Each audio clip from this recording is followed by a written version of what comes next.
Imagine viver em um país onde milhões de pessoas sobrevivem com menos de $1 por dia, enquanto sob seus pés há ouro, diamantes e uma riqueza que parece não ter fim. Esse país existe e chama-se República Democrática do Congo. Nesse lugar, famílias inteiras vivem sem eletricidade, sem água encanada e precisam caminhar por horas para sobreviver, em busca de uma água que pode ser letal.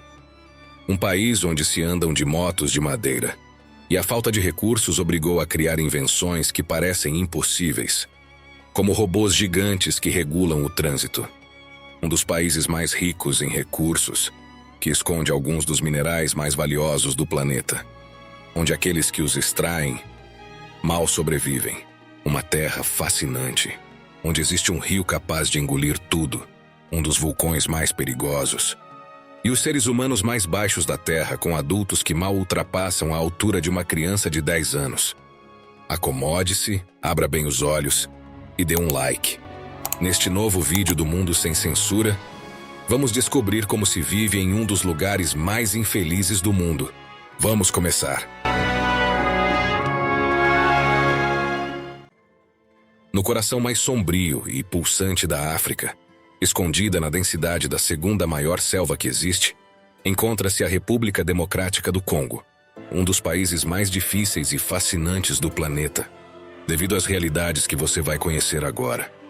A República Democrática do Congo é um país enorme, tão grande, que sua extensão equivale à de países como Espanha e França juntos.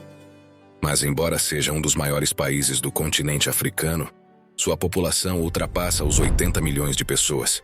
Isso significa algo difícil de imaginar. Existem enormes áreas selvagens, florestas quase virgens e territórios onde o tempo parece ter parado. Lugares onde ainda vivem comunidades que vivem como há milhares de anos, os seres humanos de menor estatura do planeta que em breve conheceremos. O nome do país também tem história. Congo vem do antigo reino Congo, um império africano que dominou esta região durante séculos. Nas línguas bantus, Congo significa perto da água. E não é por acaso, porque este país é atravessado pelo rio Congo, o segundo mais longo e caudaloso da África, uma artéria natural que dá vida, conecta territórios e sustenta milhões de pessoas. Um rio que define este país e que o reflete como nenhum outro lugar, pois, além de ser um dos mais longos do mundo, é também o mais profundo. Em alguns pontos ultrapassa os 200 metros. Mas o mais inquietante não é o seu tamanho. É o que acontece sob a superfície. Correntes invisíveis extremamente violentas, que se movem em diferentes direções, criando uma força impossível de controlar. Um rio que não perdoa. Um rio que engolirá tudo. Barcos inteiros desapareceram em suas águas. Não porque simplesmente afundam, mas porque são arrastados para o fundo por essas correntes ocultas, sem possibilidade de escapar. Um sistema natural tão extremo que em algumas zonas quase não existe vida. Porque mesmo para os peixes, sobreviver aqui é difícil. E talvez por isso, este rio reflete como nenhum outro a realidade deste país. Visto de fora, parece cheio de vida. Mas sob a superfície, tudo é muito mais complexo, mais difícil, mais imprevisível, porque aqui até o que parece dar vida também pode tirá-la. Mas para entender a realidade atual, é preciso olhar para o passado. Durante séculos, estas terras despertaram o interesse de potências estrangeiras, especialmente durante o domínio do rei Leopoldo II da Bélgica, quando, após descobrir os imensos recursos que este país escondia, procurou-se explorá-los, deixando cicatrizes profundas que ainda hoje permanecem. Após a independência, longe de se estabilizar, o país entrou em décadas de conflitos, tensões internas e lutas pelo controle de seus recursos. Porque o Congo não é apenas natureza, é também riqueza. Uma riqueza imensa que vai muito além de suas paisagens ou de sua biodiversidade. Sob esta terra encontram-se minerais de valor incalculável. Recursos que, em muitos casos, têm estado ligados a conflitos, a ponto de receberem nomes como diamantes de sangue. Não vamos entrar nos detalhes sombrios dessa realidade, Mas é importante entender uma coisa. Às vezes, ter demais pode se tornar um problema. Como se uma terra rica demais atraísse mais mãos interessadas do que soluções reais para quem vive nela. E essa é uma das grandes contradições do Congo. Por quê? Enquanto o país acumula recursos de que o mundo precisa, grande parte de sua população vive com quase nada. Aqui, a pobreza não é uma exceção, é o contexto. Estima-se que grande parte da população viva com menos de $1 por dia, em um ambiente onde o básico para sobreviver nem sempre está garantido. E isso tem consequências diretas na sociedade. O Congo é, em muitos sentidos, um país jovem, muito jovem. Quase metade de sua população tem menos de 15 anos. As famílias costumam ser numerosas, não apenas por tradição, mas também como forma de adaptação à realidade. Em um ambiente onde a vida é tão exigente, ter mais filhos significa mais mãos, mais apoio e mais possibilidades de seguir em frente. É por isso que a média de filhos por mulher ultrapassa 5, muito acima de muitos países ocidentais, onde raramente se chega a 2. Mas, além dos números, isso também reflete outra coisa: resiliência, capacidade de adaptação. Isso tem muito a ver com o fato de que, em algumas comunidades, vai-se um passo além. Pois existem famílias onde um único homem pode ter várias esposas, mas não se trata de um luxo, nem de um capricho. Em muitos casos, é uma forma de organização social. Para formar uma família, o homem deve contribuir com um dote, normalmente na forma de bens, gado ou recursos, o que já representa um esforço significativo. E manter várias esposas implica também uma grande responsabilidade. Mais pessoas significa mais mãos para trabalhar, mais apoio dentro do lar e mais possibilidades de a família progredir num ambiente onde tudo custa. Não é uma questão de poder, mas de sobrevivência. E uma forma diferente de entender a família e o futuro dela. Porque crescer aqui não é apenas fazer aniversário, é aprender desde muito cedo como enfrentar o ambiente, como encontrar soluções, como se movimentar e como resistir. Em algumas comunidades, essa passagem para a vida adulta não ocorre de forma gradual. É marcada por rituais, cerimônias nas quais crianças e adolescentes devem demonstrar que estão preparados para fazer parte do grupo. Aprender a caçar, a se orientar na selva, ou a resistir ao cansaço e ao medo, muitas vezes sozinhos desde muito pequenos.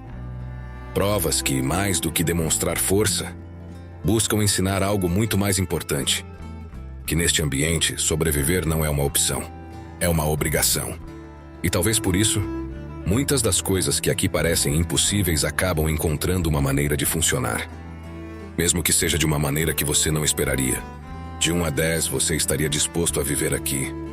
Apesar das dificuldades, se pudesse ter acesso à parte do ouro e dos diamantes deles.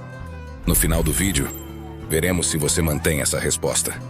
Depois de entender o contexto, a história e as contradições deste país, a pergunta é inevitável: como é realmente viver aqui, no dia a dia? Para muitas pessoas, o dia começa antes do nascer do sol. Não porque queiram, mas porque precisam. As primeiras horas do dia são as mais importantes, pois permitem aproveitar a luz natural em um lugar onde a eletricidade é um luxo que nem sempre está disponível. Em cidades como Kinshasa, a capital, a realidade não é tão diferente quanto você poderia imaginar. Embora existam áreas mais desenvolvidas, a maioria da população não tem condições de morar em um apartamento. Muitas pessoas vivem em favelas, onde as moradias são construídas com o que se encontra: chapas de metal, madeira, plástico ou restos de outros materiais. Construções frágeis, amontoadas umas sobre as outras, que mal separam uma família da outra. Em algumas áreas, a vida se desenrola entre lixo acumulado, águas estagnadas e caminhos de terra que se transformam em lama a cada chuva. Locais onde o saneamento praticamente não existe e onde conviver com a sujeira faz parte do dia a dia. Há famílias que sobrevivem nas margens da cidade, perto de lixões ou áreas abandonadas, aproveitando qualquer espaço disponível para construir um abrigo. Espaços esquecidos, onde a vida continua, mesmo quando parece que não deveria. E se nos afastarmos das cidades, a situação não muda tanto quanto poderia parecer. Em muitas aldeias rurais, as casas são construídas com barro, madeira e materiais naturais, adaptadas ao ambiente, mas com recursos muito limitados. Moradias simples, onde várias pessoas compartilham o mesmo espaço e onde a vida depende quase inteiramente do que a terra oferece. Em muitas regiões do país, mais de 70% da população não tem acesso estável à eletricidade. Isso significa que, quando a noite cai, tudo para. Não há luz, não há atividade, não há margem para continuar. Mas o verdadeiro desafio começa com algo ainda mais básico: a água. Para milhões de pessoas, conseguir água não consiste em abrir uma torneira. Consiste em caminhar. Caminhar por horas sob o calor, atravessando caminhos irregulares, carregando recipientes vazios que voltarão cheios e pesados. E mesmo assim, o problema não termina aí, porque muitas vezes essa água não é potável. Pode estar contaminada, pode causar doenças, mas mesmo assim é a única opção disponível. E nesse contexto, cada decisão deixa de ser confortável e passa a ser necessária.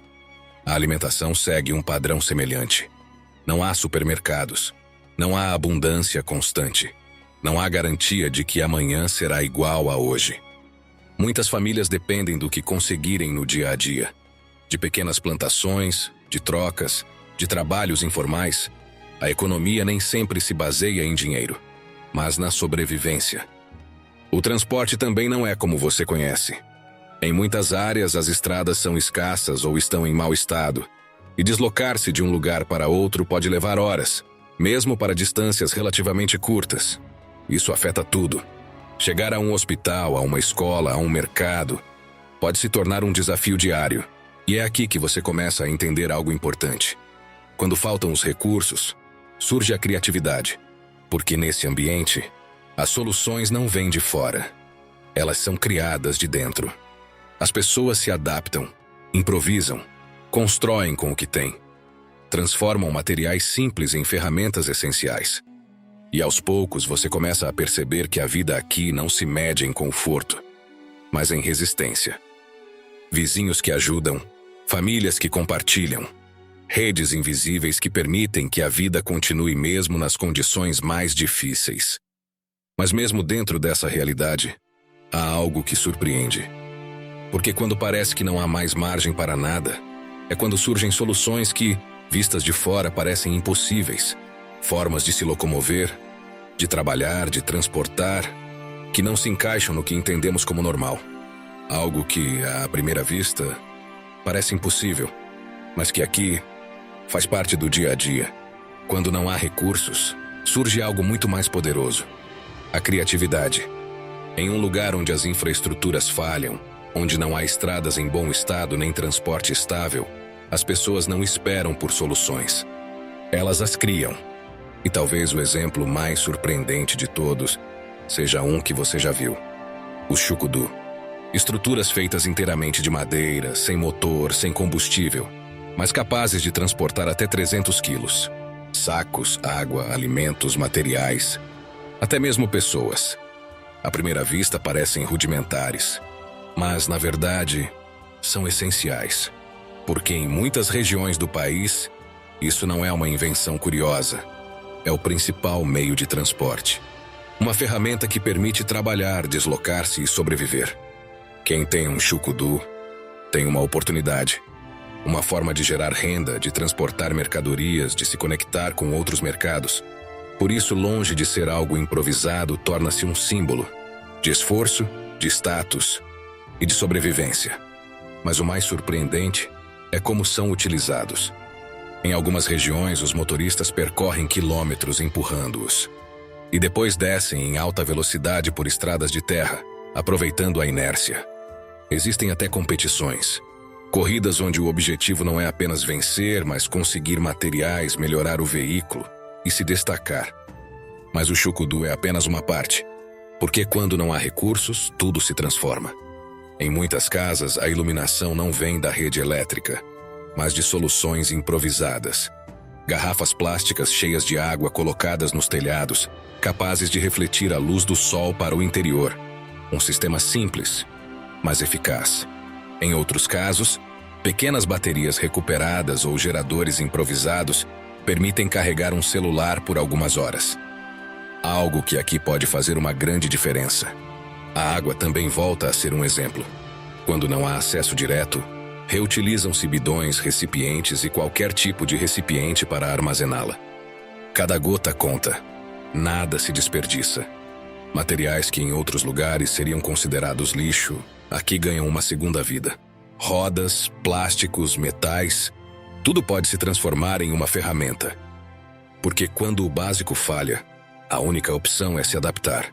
E nessa adaptação, surge algo que, visto de fora, pode parecer improvisado, mas que aqui é completamente lógico. Não se trata de inovação tecnológica. Trata-se de sobrevivência, de entender o ambiente e usá-lo a seu favor. Mas a criatividade neste país não se limita à madeira. Quando algo deixa de funcionar, aqui não se joga fora. Transforma-se. Em muitas áreas, onde conseguir uma bateria nova é impossível, os mecânicos locais recuperam baterias gastas. Eles as abrem, as reconstruem, reutilizam materiais e conseguem dar-lhes vida novamente. Não é tecnologia avançada, é conhecimento prático. Uma forma de manter rádios, lanternas ou pequenos dispositivos funcionando quando não há uma loja onde comprá-los. Aqui a energia não se compra, é recuperada. E o mesmo acontece com a luz. Quando a noite cai, a escuridão é total. Mas em alguns bairros, os mais jovens constroem lâmpadas com restos de tecnologia. Motores de impressoras antigas, cabos recuperados, pequenos painéis solares encontrados entre o lixo eletrônico. Sistemas simples, mas suficientes para iluminar uma casa, uma rua ou um pequeno negócio. E em meio a todo esse caos aparente, surge algo que ninguém esperaria encontrar aqui: ordem. Em cidades como Kinshasa, onde o trânsito pode se tornar completamente imprevisível, a solução não veio de fora. Nasceu de dentro. Estruturas metálicas, alimentadas por energia solar, erguem-se no meio das ruas. Robôs projetados para regular o trânsito, com luzes, câmeras e uma presença impossível de ignorar. Parecem ter saído de outro mundo, mas funcionam. E o mais curioso é que os motoristas os respeitam mais do que aos próprios policiais. Porque esses robôs não negociam, não se cansam, apenas cumprem sua função. E em um ambiente onde quase tudo é incerto, isso faz a diferença. Agora me diga uma coisa. Qual de todas essas invenções te surpreendeu mais? O chucudu, as lâmpadas, as baterias ou os robôs? Espero seus comentários. Mas este país não se define apenas por sua dureza, também pelo que esconde. Porque no coração da África, estende-se a segunda maior selva do planeta. Um território imenso, denso, praticamente impenetrável, onde a natureza impõe suas próprias regras. Aqui, o verde cobre tudo. É um lugar onde ainda existem zonas inexploradas, espaços onde o ser humano mal deixou marcas. E é precisamente essa imensidão que permitiu que algo extraordinário continue existindo. Comunidades humanas que vivem como há milhares de anos. Pessoas que não dependem da tecnologia, nem das cidades, nem das infraestruturas. Pessoas que dependem exclusivamente da selva. Pensando nessa adaptação, chegou a hora de conhecer uma das comunidades mais surpreendentes do planeta. Os pigmeus Mbuti, um dos grupos humanos mais antigos da África subsaariana, que habita a floresta tropical de Ituri, em uma das zonas mais remotas do país. Seu modo de vida não mudou. Eles continuam caçando, coletando, pescando, exatamente como faziam seus antepassados há milhares de anos. Eles não cultivam, não criam animais, não dependem de nada externo. Para eles, a selva não é um ambiente, é tudo. É um ser vivo, que observa, protege e castiga. É o seu único Deus. Mas há algo que os torna ainda mais únicos: a sua estatura. Os Mbuti são considerados os humanos com a estatura média mais baixa do planeta. Os homens medem em média cerca de 1,45 m, enquanto as mulheres muitas vezes não ultrapassam 1,30 m. Em algumas comunidades, até menos. Para que você entenda, essa é a altura aproximada de uma criança de cerca de 10 anos. E mesmo assim, são adultos plenamente funcionais. Mas como você verá, serem tão baixos não se deve a uma doença nem a uma anomalia. Tudo tem a ver com a evolução. Uma adaptação perfeita à selva. Seu tamanho lhes permite se mover com facilidade entre a vegetação densa, gastar menos energia e sobreviver com os recursos limitados que esse ambiente oferece. Mas o mais surpreendente não é o corpo deles. É o modo de vida. Não tem chefes. Não há líderes. As decisões são tomadas em grupo. Todos participam. Homens, mulheres, jovens, idosos. Uma sociedade completamente horizontal. Algo extremamente raro, mesmo no mundo moderno. Os pigmeus não têm relógios nem horários. Vivem apenas o presente. Porque aqui, preocupar-se demais com o futuro pode significar não sobreviver ao dia. A vida deles gira em torno da selva. Caçam, coletam mel, pescam, e cada dia é uma nova busca. E quando alguém se destaca demais, o grupo o coloca no lugar com humor, evitando que o ego rompa o equilíbrio de uma vida sem hierarquias. Até mesmo seus rituais estão ligados a ela. Quando algo dá errado, eles acreditam que a selva foi ofendida e realizam cerimônias para despertá-la e recuperar o equilíbrio. E agora queremos ouvir você. No seu país, há pessoas tão baixinhas quanto os pigmeus? Você gostaria de viver como eles? Conte-nos nos comentários, porque entender isso é também entender até que ponto o ser humano pode se adaptar. Mas esse modo de vida não é fácil de manter. A pressão do mundo exterior, a perda de território e as mudanças no ambiente estão colocando em risco algo que sobreviveu por milhares de anos. Uma cultura única, um modo de vida irrepetível e talvez uma das últimas oportunidades de ver como vivia o ser humano antes de tudo mudar. Mas essa selva não guarda apenas culturas. Ela também protege algumas das criaturas mais extraordinárias do planeta. Nas profundezas desse território, sobrevivem os últimos gorilas das montanhas, animais imponentes, silenciosos, que compartilham com o ser humano mais de 98% de seu DNA. Vê-los em liberdade não é apenas uma experiência única.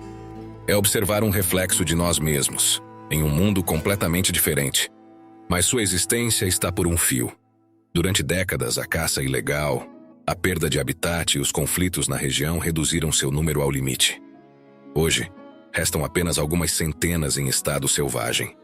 E este país é um de seus últimos refúgios. Um lugar onde a vida abre caminho, apesar de tudo.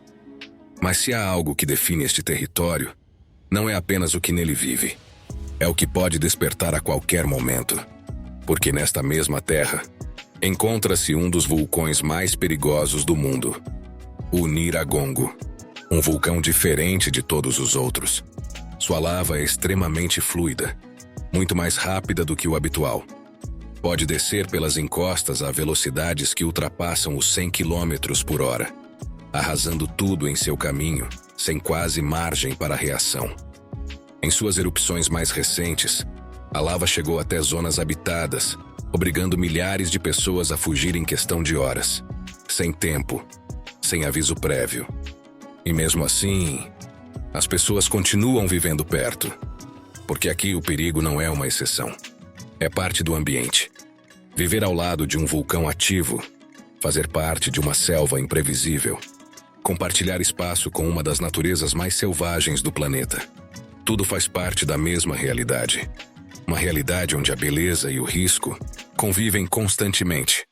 Mas tudo o que você viu até agora não explica o mais importante. Porque este país não apenas sobrevive, ele sustenta o mundo. Sob esta terra, além de ouro e diamantes, há um mineral do qual grande parte da sua vida cotidiana depende: o coltan. Talvez você nunca tenha ouvido falar dele, mas você o usa todos os dias.